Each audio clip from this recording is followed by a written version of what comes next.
ito ay rated SPG. Striktong patnubay at gabay ng magulang ang kailangan. Maaaring may masiselang tema, lengguwahe, karahasan, sexual, horror o droga na hindi angkop sa mga bata. Tuwang-tuwa nga ang dalawang bruha sa pag-aakala nga nilang tuluyan nilang napatay itong si Rosel.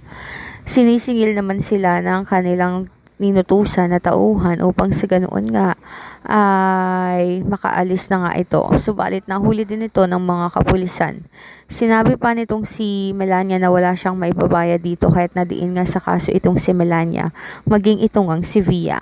Nagsisisihan ng dalawa kung sino nga ba talaga ang dapat sisihin sa pangyayaring ito dahil simula nga nang sumabog ang lugar na iyon ay hindi na nga sila nakaalis sa mga kamay ng mga kapulisan. Maging ito ang si Tali ay nakulong din.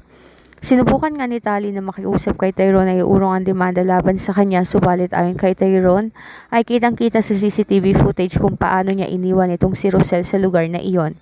Sinabi pa nitong si Tyrone na sinabi sa kanya ni Rosel na magkikita silang dalawa ni Tali at dahil dito ay nabuo sa hinala ni Tyrone na si Tali talaga ang naging susi sa kamatayan ng kanyang ina.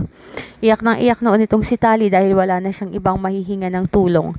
Si Tyrone lang naman ang nagtiyaga sa kanya na mahalin siya kahit hindi siya nito tunay na kapatid. Kaya nung mga oras na yon ay wala na siyang ibang makapitan. Samantala itong si Belle naman ay nasampal nga itong si Tali dahil ayon sa kanya, sa kabila pala ng lahat ng mga pinagdaanan nitong ang si Tali ay hindi pa rin ito nagawang pagsisihan ang kanyang mga kasalanan, bagkos ay ito pa ang nagdala sa hukay sa kanyang nanay na walang namang ibang ginawa kundi ang mahalin at patawarin siya.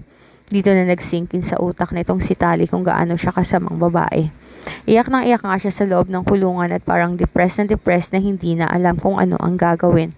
Pinalakas naman itong si Melania ang loob niya, ngunit ayon kay Tali, lumabas man siya sa loob ng kulungan ay puro nakahihiyan ang kanyang aabutin sa lahat ng mga taong nakakakilala sa kanya.